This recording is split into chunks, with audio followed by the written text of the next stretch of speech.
They told us we were safe, that the government was here to protect us. But behind locked doors and classified files, a darker truth was unfolding. From brainwashing experiments on children, to secret plans to bomb American cities, these aren't theories, they're declassified facts. These 6 government conspiracies aren't just shocking. They expose how far those in power were willing to go, and how little we were ever meant to know. In the shadowy corridors of Cold War America, a question haunted the minds of intelligence operatives. What if the human mind could be reprogrammed like a machine? The answer came in the form of MK-Ultra, a classified CIA program that would become one of the most disturbing chapters in American intelligence history. Beginning in the 1950 seconds, this clandestine operation sought to unlock the secrets of mind control through a cocktail of LSD, psychological torture, and experimental manipulation techniques. The goal was ambitious and terrifying in equal measure: to create the perfect interrogation tool, to break down human consciousness and rebuild it according to their design. The program's architects didn't hunt for volunteers. They preyed upon society's most vulnerable. Mental patients strapped to hospital beds, prisoners locked away from the world, and even children within psychiatric facilities became unwitting subjects in these grotesque experiments. These individuals, already forgotten by society, were perfect test subjects for procedures that would violate every principle of medical ethics.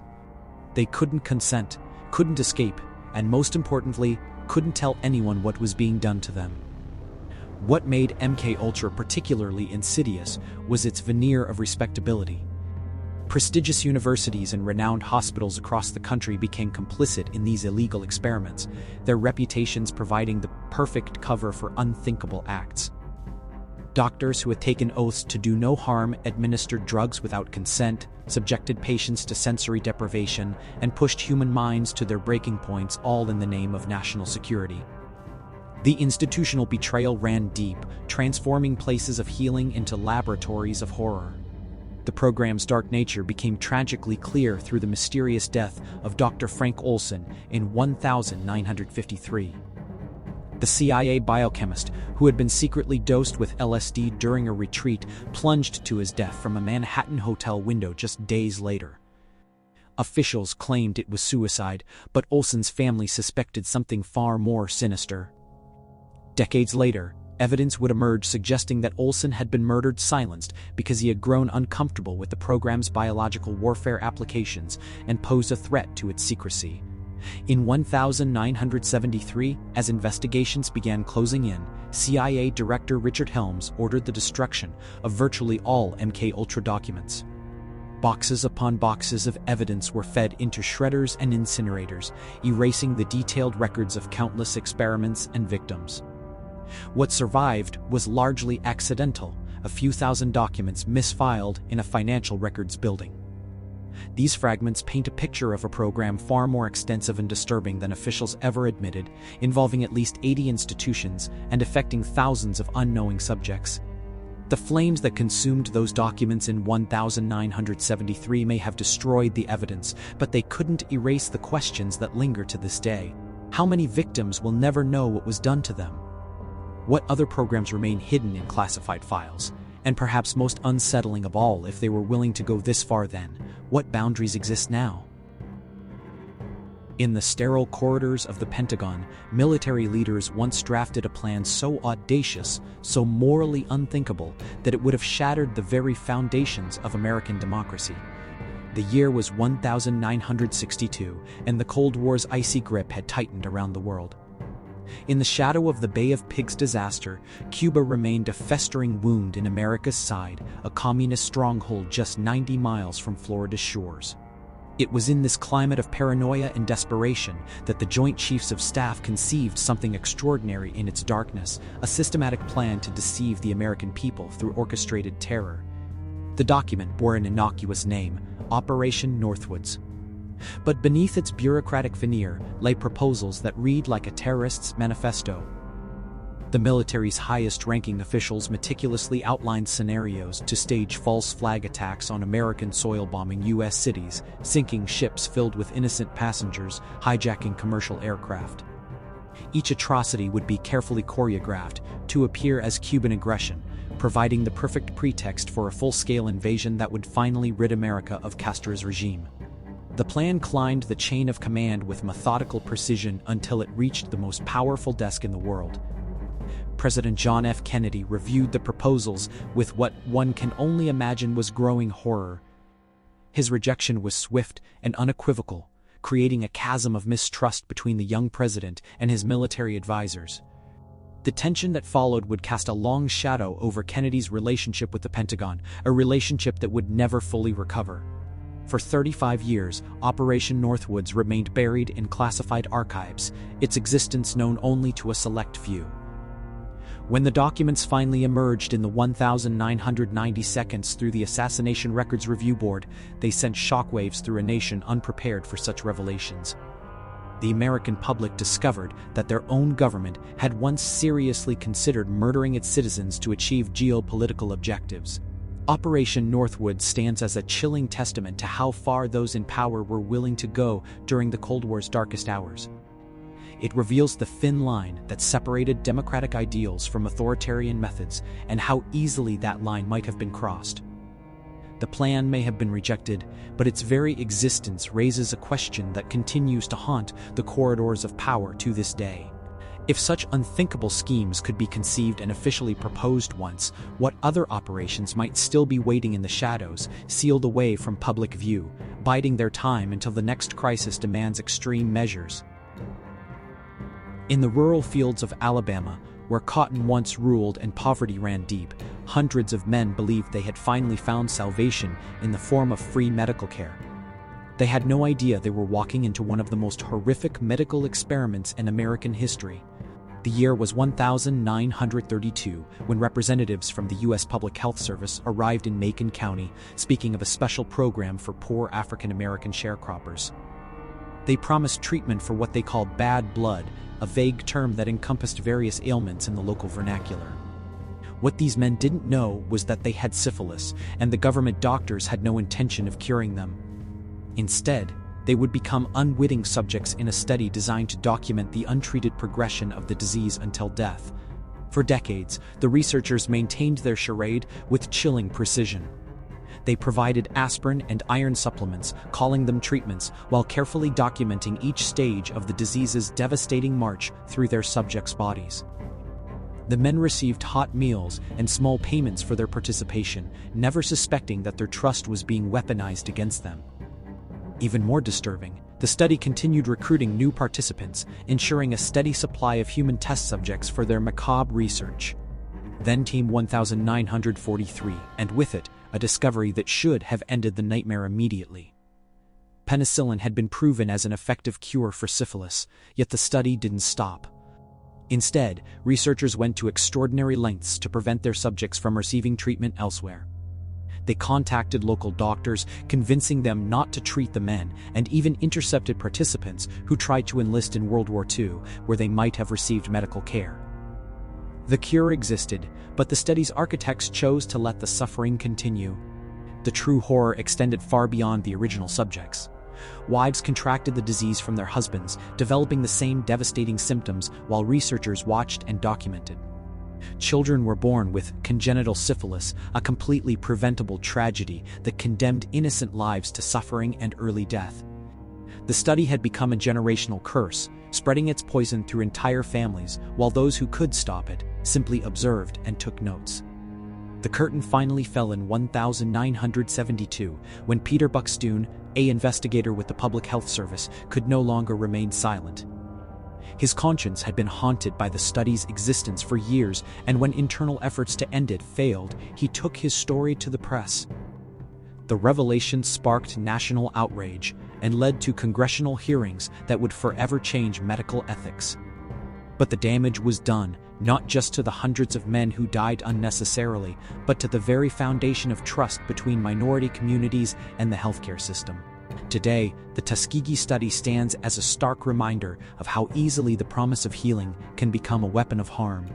But perhaps the most chilling question remains.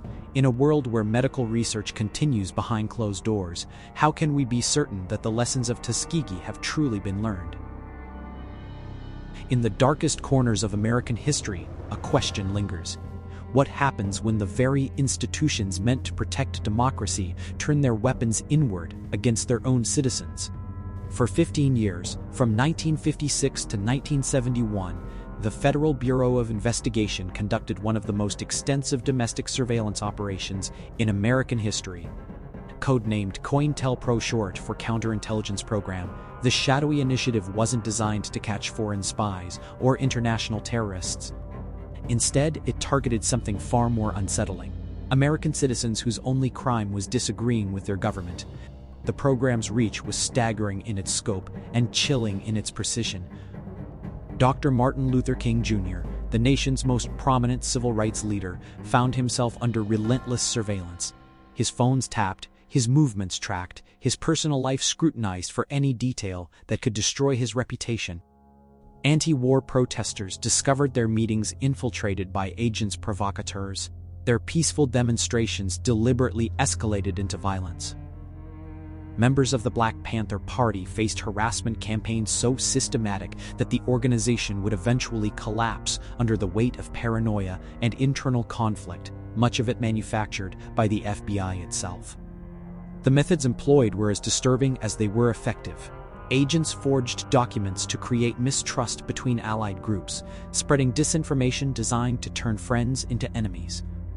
They conducted illegal break-ins, planted surveillance devices, and engaged in psychological warfare that destroyed marriages, careers, and lives. Some researchers suggest the program's reach extended even further into the realm of assassination, though the full extent of these darkest operations remains buried in classified files. COINTELPRO might have continued indefinitely, its existence known only to a select few within the Bureau's hierarchy, had it not been for 8 ordinary citizens who called themselves the Citizens Commission to investigate the FBI. On March 8, 1971, while the nation's attention was focused on the Muhammad Ali-Joe Frazier boxing match, these individuals broke into a small FBI office in Media, Pennsylvania. What they discovered in those filing cabinets would change everything: thousands of documents revealing the scope and methods of a program that had operated in complete secrecy for over a decade. The revelations sent shockwaves through American society and led to congressional investigations, policy reforms, and a fundamental reassessment of government power. Yet as the dust settled and new oversight mechanisms were put in place, a troubling question emerged. Had COINTELPRO truly ended, or had it simply evolved?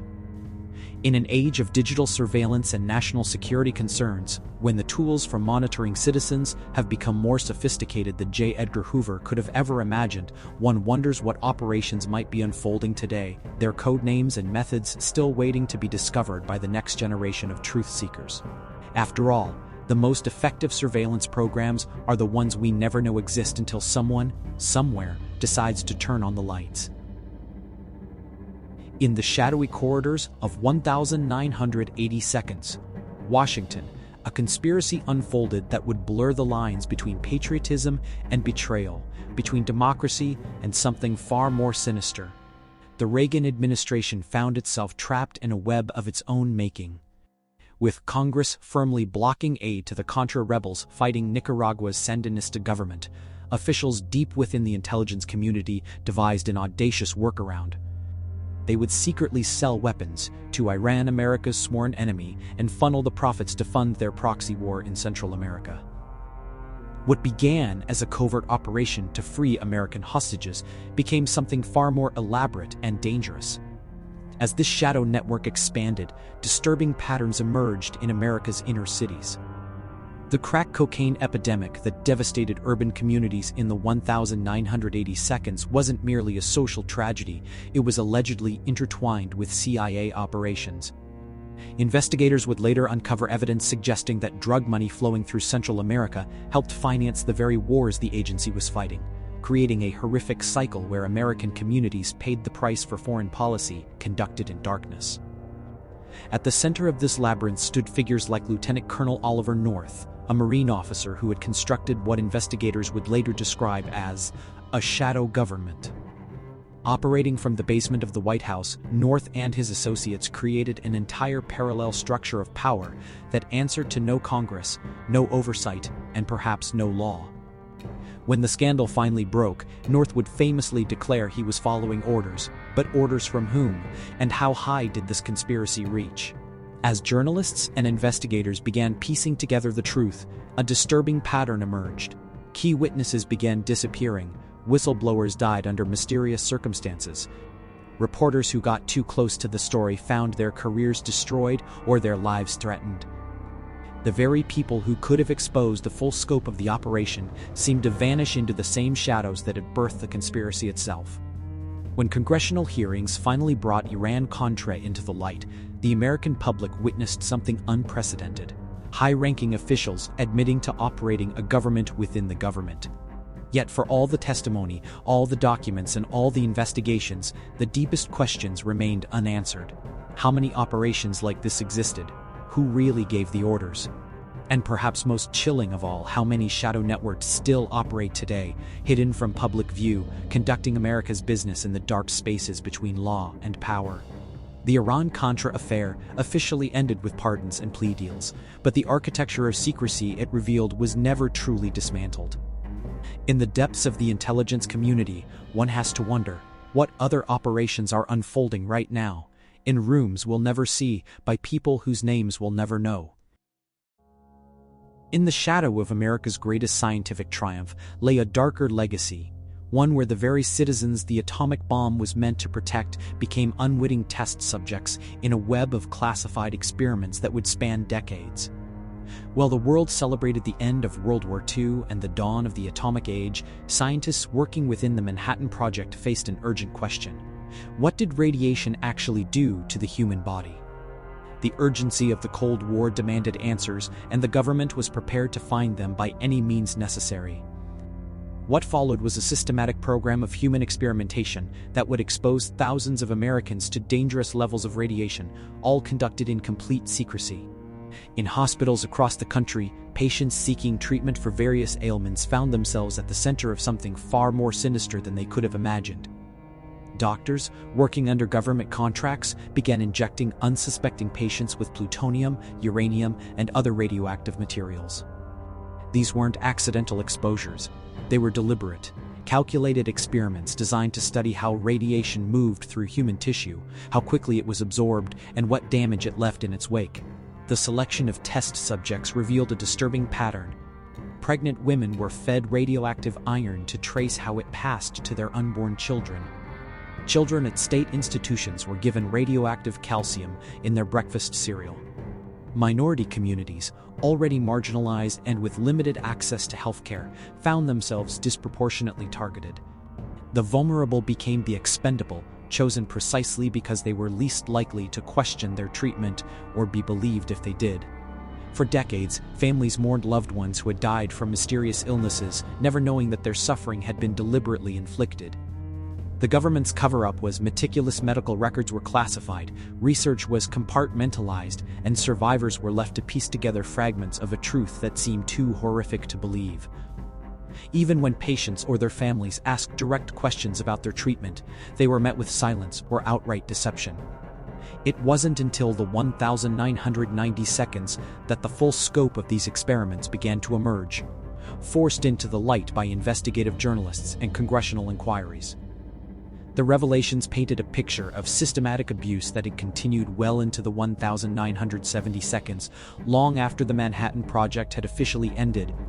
Today, survivors and their descendants continue to grapple with health effects that echo across generations: cancers, genetic disorders, and autoimmune diseases that serve as a lasting reminder of their government's betrayal.